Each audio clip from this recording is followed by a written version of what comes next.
안녕하세요. 그리스도인이여 십자가를 지켜라의 권중근입니다. 평안하십니까? 예수님의 참된 평안이 여러분과 여러분의 가족분들에게 또 저와 저희 가족에게 온전히 임하기를 진심으로 바랍니다. 어저께 정말로 은혜 받은 예수님의 은혜로 우리들의 공로는 아무것도 없이 은혜 받은 우리들이라면 반드시 나타나야 되는 삶의 모습 가운데 그리스도인으로서 가장 큰 특징은 용서라고 말씀을 드렸습니다. 저는 이 생각은 정말로 맞다고 생각합니다. 은혜 받은 자가 타인에 대한 용서가 없다는 것은 그 타인이 나에게 죄의 용서를 구했건 구하지 않았건 타인에 대한 용서가 없다는 것은 저는 좀 앞뒤가 맞지 않는다고 보고 그리고 예수님께서 말씀하신 것처럼 70번에 7번이라도 용서하는 자가 되려면 저희는 이악 물고서 종교심으로 율법적으로 그 말씀에 순종하는 자들이 아니기 때문에 예수님께서 우리에게 주신 그 은혜의 깊이와 그 크심을 얼마나 우리가 절실하게 신앙적으로 고백하고 내가 삶으로 느끼며 사느냐에 따라서 타인에 대한 용서의 크기도 비례한다고 봅니다. 그래서 그리스도인이라고 하는 분들이 타인에 대한 용서가 적은 모습, 용서가 없는 모습을 볼 때 또 비난할 일도 아닙니다. 사실은 그저 그 사람이 예수님께서 자신에게 베푸신 그 은혜에 대한 깨달음의 정도가 적을 뿐입니다. 적을 뿐이고 안타까운 일이지만 받은 은혜가 적은데 어떻게 타인에게 용서라는 것을 할 수 있겠어요. 그래서 그냥 그렇게 보면 되는 거지 그거 용서를 또 강요할 일도 분명히 아닙니다. 다만 제가 확신하는 건 우리가 받은 은혜에 대해서 얼마나 깊고 크게 우리가 신앙적으로 진실로 고백하느냐에 따라서 우리가 타인에 대한 용서의 크기도 좌우된다라고 저는 생각합니다.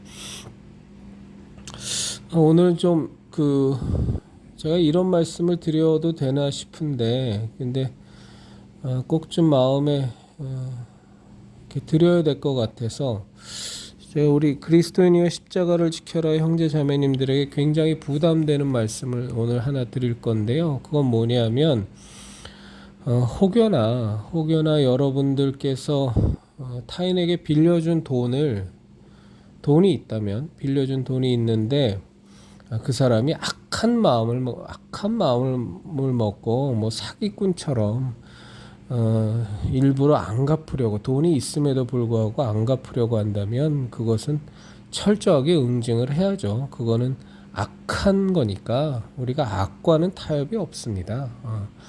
그건 뭐 민형사상으로 고발할 것도 다 고발해서 철저하게 그 사람의 죄의 대가를 치르게 해야죠. 그것이 옳은 겁니다. 그러나 그런 것이 아니고 우리 형제자매님들이 타인에게 빌려준 돈이 있는데 정말 상대방이 자신의 생각대로 자신의 계획대로 일이 잘 풀리지 않아서 본심과는 다르게 너무 형편이 좋지 않아서 도저히 갚을 수 없는 상황에 있다면 우리 형제자매님들 사시는데 지장이 없으면 그 빚 갚은 거 독촉하지 않으셨으면 좋겠습니다. 형편 좋아지면 갚으라고 얘기하시거나 아니면 그거 안 갚아도 되니까 지금 안 갚아도 되니까 나중에 형편 좋아지면 부담 없이 갚으라. 그런데 혹시 내가 너무 많이 힘들고 어려워지면 그때는 내가 달라고 할 수도 있겠다. 그런데 지금은 너무 부담 갖지 마라. 마음에 큰 짐 지지 마라. 하고 좀 말하실 수 있어야 됩니다. 우리가 그리스도인이라고 하면서도 돈 문제만 얽혀지면 너무 고지곳대로 법대로 하려는 경향이 있어요. 그러면서 속으로는 이것이 정의야, 이것이 옳은 거야 하고 이제 스스로 합리화하지만 그 내면을 살펴보면 그냥 돈 욕심인 경우가 많습니다. 근데 뭐 여러분들의 형편이 여러분이나 저희 형편이 너무 어려워서 지금 당장 빌려준 돈은 있는데 차일피일 자꾸 미뤄지면 나도 지금 힘들어 죽겠는데 참 그거 답답한 노릇이죠. 뭐 그런 경우에까지 제가 말씀을 드리지는 못하겠습니다만 그러나 지금 살아가시는 형편이 크게 문제가 없다면 크게 문제가 없는 상황이라면 빌려준 돈을 악의를 갖고 갚지 못하는 것이 아니라 정말로 형편이 어려워서 못 갚는 상황이라면 오히려 형제자매님들이 그분의 마음을 좀 편케 해주셨으면 좋겠어요. 형편 좋아질 때 갚으라고 너무 부담 갖지 말라고 나 급한 그 돈 급하지 않다고 그냥 먼저 좀 얘기해 주시면 얼마나 좋을까 싶습니다. 사실 착한 사람들은 선한 사람들은 돈 못 갚는 것 때문에 스스로가 갖는 부담이 굉장히 크거든요.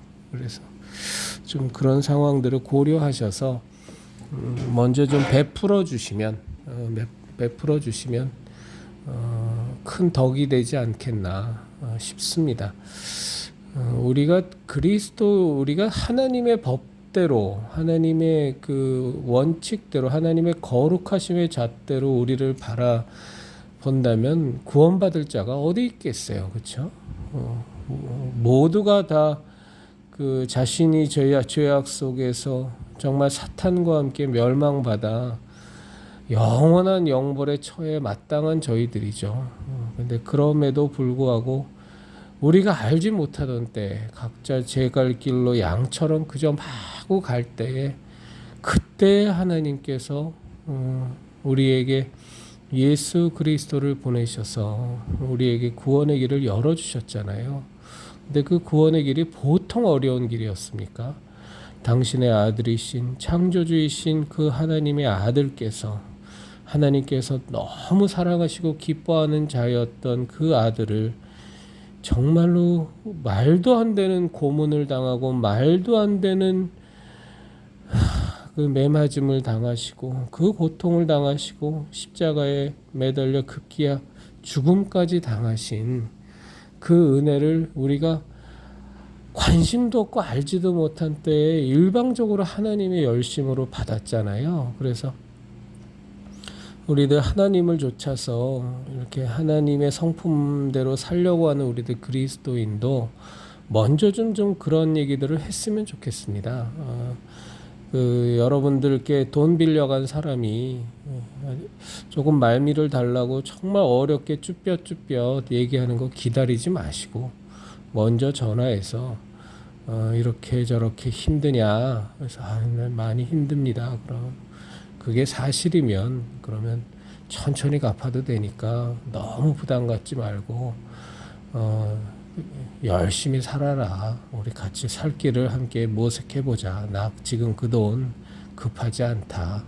하고 먼저 말씀을 해주시면 참 그 큰 은혜 베푸시는 겁니다. 큰 은혜.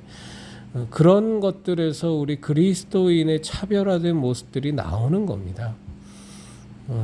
남들이 와서 간절하게 요청할 때 용서해 주는 것도 또 훌륭한 것이겠지만 우리 하나님께서 우리에게 은혜를 베푸신 그것처럼 우리가 먼저 우리의 열심을 내어 타인에게 은혜를 끼치는 것 그것이 큰 은혜 받은 우리 그리스도인들이 마땅히 살아가야 될 삶의 모습이지 않을까 싶습니다. 또 하나 좀 제가 나누고 싶은 신앙적 생각은 뭐냐면, 우리가 설교를 들으면 참 감동이 되는 설교들이 있잖아요, 그렇죠? 그것이 정말 성령님께서 역사하셔서 감동이 되는 경우도 있고, 그리고 또는 정말 설교를 잘하는 사람들이 있어요. 설교의 은사를 받은 사람들이겠죠. 말씀 가르치는 은사를 받은 사람들일 텐데, 정말 설교를 잘해서 이렇게 똑같은 말을 해도 되게 감동이 오도록 설교를 잘하고 머리에 쏙쏙 들어오게 이렇게 설교를 잘하는 사람들이 있습니다. 근데 이제 그런 설교를 들으면 우리가 참 마음에 감동이 오잖아요. 감동이 오고 깨달음이 오고.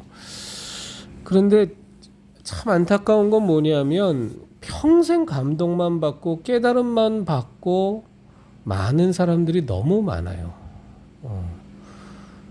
그냥 평생 감동만 받고 깨달음만 받고 끝나요. 그리고 실제적으로 예배당을 떠나서 자신의 삶에 돌아가면 그 감동받고 깨달음받은 설교의 내용이 자신의 삶하고는 하나도 상관이 없어요.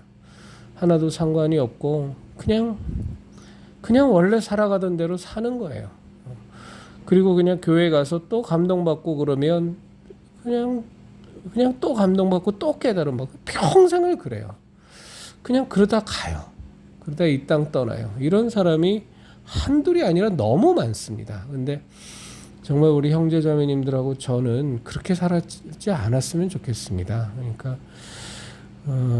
매일매일의 삶 속에서 사실 예배당에서 우리가 설교를 통해 은혜를 받고 감동을 받는 것도 굉장히 중요한 것이고, 그것은 분명히 우리의 신앙생활에 있어서 결코 빼놓을 수 없는 아주 중요한 것 중에 하나지만, 더 중요한 것은 그렇게 주의 말씀을 받고 나서 나머지 6일을 어떻게 살아가느냐가 더 중요하지 않겠습니까? 그래서 그 살아가는 삶 속에서 우리들이 받은 바, 깨달은 바, 받은 하나님의 감동을 우리가 삶 속에서 좀 이렇게 정말로 순종하는 마음으로 실천해 갔으면 좋겠습니다. 설교 감동받고 깨달음 받았다고 그냥 그 자리에서 헌금통에 10,000원, 50,000원, 100,000원 이렇게 집어넣으면서 마치 감동받은 값 치르듯이, 깨달음 받은 수업료 내듯이 그렇게 하고 할 일 다 했다 생각하지 마시고, 차라리 헌금은 적게 하시더라도 나머지의 삶 속에서 진정한 그리스도인으로 살아가는 우리들이 되었으면 좋겠습니다. 마지막으로 좀 나누고 싶은 마음은 정말 우리 그리스도인이여 십자가를 지키라의 형제 자매님들과 함께 우리가 이 세상을 바꾸는 자들이 되었으면 좋겠어요. 지금 이 나라가 굉장히 어려운 지경입니다. 우리가 전혀 기대하지 않았던, 진짜 5년간의 그동안에 그 애국운동했던 우리 그리스도인들로서는 참으로 허탈하기 그지없는 대선 상황을 맞이했지만, 그것도 하나님께서 뜻이 계시겠죠. 저는 더 이상 얘기하고 싶지는 않습니다. 제 자신이 아직 그 부분에 대해서 확실한 어떤 이렇게 수긍되는 부분이 별로 없어서, 다만 하나님이 이 대한민국을 버리지는 않으실 겁니다. 그건 제 바람입니다. 버리지는 않으시겠죠. 그래도 이렇게 깨어서 하나님의 뜻이, 대한민국을 향한 하나님의 뜻이 온전히 이루어지기를 바라는 그리스도인들이 적지 않은데, 하나님이 이 나라를 버리시지 않고 불쌍히 여기시고 구원해 주실 것은 분명하겠죠. 근데 그런 애국운동을 열심히 하던 그리스도인들의 그런 것은 참 귀한 것이니까 하나님께서 다 기억하고 하나님께서 다 갚아주시겠죠. 근데 이제 꼭 말씀드리고 싶은 것은, 이제 저희들 그리스도인들이 정말로 나서야 됩니다. 제가 나서라는 건 광화문에 가서 태극기를 열심히 흔들자라는 뜻은 아닙니다. 그 부분도 포함이 안 되는 것도 아니겠죠. 뭐 하실 분들은 하고 또 저도 하고 있지만 이제 그것은 그것대로 하는 것이고, 정말 중요한 것은 이 나라 대한민국이 하나님의 뜻에 합하는 그런 나라의 모습을 가져갈 수 있도록 각자의 전문 분야, 각자가 하나님께서 주신 그 분야에서 진짜 그리스도인으로 사시는 겁니다. 뭐 과학자면 정말 과학 분야에서 누가 봐도 하나님의 뜻대로 살아가는 그리스도인으로서 주변에 예수님의 향기가 풀풀 날 수 있도록 과학자로 살아가시고, 그리고 또 싸울 것은 싸우시고, 의사라면 또 분명히 그 분야에서 정말 그리스도인은 다르구나 하고 빛과 소금의 역할을 다 하시고, 또 교사라면 정말 아이들 가르치는 일에 있어서 정교조랑도 무진장 싸우시고, 또 정말 영향력 있는 선한 영향력을 미칠 수 있는 교육감도 되시기 위해서 참 피곤하고 지금 당장 먹고 사는데 문제 없고 가진 재산에도 큰 별탈이 없으실지라도 그냥 그것에 만족하면 나와 내 가족만 잘 먹고 등 따시게 배부르고 그냥 교회 가서 헌금하면서 나만 그냥 평안하게 살면 된다라는 그런 생각은 좀 이젠 접으시고, 대한민국이 이제 온 사방팔방이 모든 분야가 지금 다 망가져 있으니까, 그래서 교사라면 또 교사의 그리스도인 교사로서 분명히 차별화된 삶을 좀 살아주시고, 또 정치를 희망하시는 분들은 분명히 또 정치계에 가서 거기서 정말 그 종교란만 기독교라고 쓴 그 가짜 교인들이 부끄러울 수 있을 정도로 온전한 그리스도인으로서 또 살아주시고, 또 학생이라면 학생으로서 또 그렇게 해주시고, 또 시민운동 하시는 분이라면 두렵고 겁내하지 마시고, 정말 우리가 뭐 잘못되어도 그 마지막 결국 하나님 품밖에 우리가 더 있겠습니까? 그러니까 각자의 처소에서 군인이라면 정말로 그리스도인 군인으로서, 공무원이라면 정말로 그리스도인다운 공무원으로서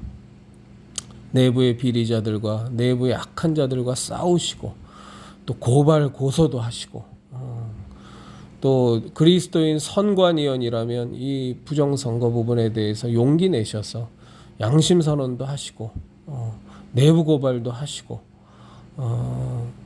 또 뭐 복지부나 뭐 어떤 쪽에 일하는 행정 쪽에서 일하시는 분이라면 자신의 분야에서 차별금지법 막을 거 막고, 또 이런저런 잘못된 행정명령들, 시행령들, 시행규칙들 막을 거 막으시고 하면서 이 그리스도인들이 정말로 나서야 됩니다. 그 수가, 그리스도인의 수가 뭐 통계처럼 1000만 명 필요 없습니다. 1000만 명. 그건 그냥 뭐 교회 다니는 사람들 숫자니까, 이 땅에서 다만 100만 명이라도, 다만 50만 명이라도 참된 그리스도인들이, 아니 다만 10만 명이라도 참된 그리스도인들이 각자의 처소에서 진정한 그리스도인으로 하나님의 뜻을 좇아서 악한 마귀의 괴계와 저 우는 사자와 같이 덤벼드는 저 마귀와 맞서서 담대하게 예수 그리스도의 십자가를 들고 살아주시면 이 세상은 바뀝니다. 그것을 할 사람이, 제가 누차 말씀드리지만 예수 믿는 우리들 그리스도인들밖에 없습니다. 왜냐하면 우리들은 이 비기독교인들과 가치관이 완전히 달라서 그렇습니다. 우리가 돈을 아무리 많이 가진들, 아무리 높은 지위에 가져간들, 아무리 많은 부를 축적하고 아무리 많은 명예를 얻고 아무리 많은 인기를 우리가 갖고 있다고 한들, 그런 것들이 우리가 믿는 하나님의 뜻을 좇아 사는 그 가치에 비하면 정말 손톱의 때만큼도 못하다라는 것을 우리가 신앙으로 고백하는 것이 우리들이잖아요. 그렇기 때문에 그리스도인들만이 이 세상을 바꿀 수 있습니다. 세상의 가치를 좇아서 살아가는 사람들은 결코 이 세상을 바꿀 수 없습니다. 가끔 그런 훌륭한 하시는 분들은 정말 훌륭한 사람들이고요. 우리들 그리스도인들이 세상을 바꾸는 것은 당연한 겁니다. 세상의 악한 가치관들을 선한 영향력으로 바꿀 수 있는 유일한 존재는 하나님의 가치관, 하나님의 신앙관, 예수 그리스도의 십자가 신앙의 가치관을 갖고 있는 우리 그리스도인들밖에 없습니다. 그래서 각자가 사명자가 되어서 주변 사람들이 보면 참 유난스럽게 살아간다고 생각할 정도로, 주변 사람들이 보면 도대체가 이해가 안 되는 인간으로 분류될 정도로 우리 그리스도인들이 좀 그렇게 살아야 됩니다. 그래서 여러분들도 다 아시고 저도 아는 그 장기려 박사를 보고 최남선인가요? 하는 그 해에게서 소년에게 쓴 그분, 문학가이신 그분이 맞나 모르겠습니다. 제가 기억하기로는 그런데 당신은 정말로 성자든지 아니면 바보든지 둘 중에 하나인 것 같다고. 장기려 박사님이야 워낙에 훌륭하신 분이니까 저 같은 사람이 감히 언강생심 그 지경까지 제 신앙이 성숙해질지는 모르겠으나, 그러나 그래도 우리들 그리스도인이라면, 참된 그리스도인이라면 그런 정도의 좀 욕심은 가져야 되지 않겠나 싶습니다. 주변에서 우리들을 바라볼 때 정말 이해가 안 되는 사람이야. 저 사람은 무언가 분명히 우리하고는 다른 가치관을 조차 사는 사람이야. 저 사람은 참 달라도 너무 달라. 이런 얘기 들어야지. 너나 나나 뭐가 다르냐 이놈아, 이런 얘기를 듣는다거나, 혹은 야, 너 같은 게 기독교인이라면 나는 12번을 죽었다 깨나도 예수는 안 믿겠다. 내가 보기엔 너처럼 나쁜 놈이 없는데 너 같은 게 다니는 교회라면 나는 우리 가족이 다닌다 그래서 도시락 싸들고 말리겠다. 이따위 얘기를 들어서야 되겠습니까? 그런데 그런 사람들 너무 많습니다. 너무 많고, 가장 그렇게 망가뜨리는 게 목사든 중직자든 평신도든 가장 그렇게 망가뜨리는 것 요소가 돈입니다. 하여간 이 돈 문제만 걸려버리면 목사든 십수년 20수년 교회 다녔던 사람이건 뭐건 다 필요 없습니다. 그냥 돈 문제만 걸려버리면 저 사람이 예수님 믿는 사람인지 저 사람이 목사인지 뭔지 하나도 모르게 그냥 막 고소하고 고발하고 멱살 잡고 쌍욕하고 주먹다짐하고 그냥 이 교회가 저 교회를 그냥 세상 법정에다가 고소하고 고발하고,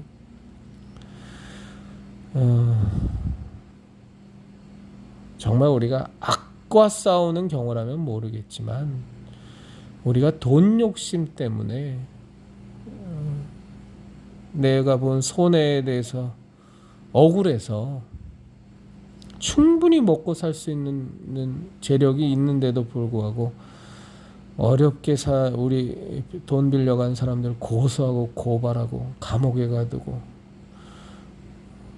집 경매로 넘겨버리고, 이런 거는 안 했으면 좋겠습니다.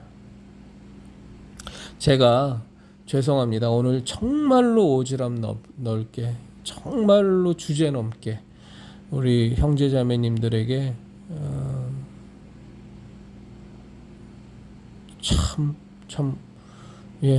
아주 오지랖을 떨었습니다.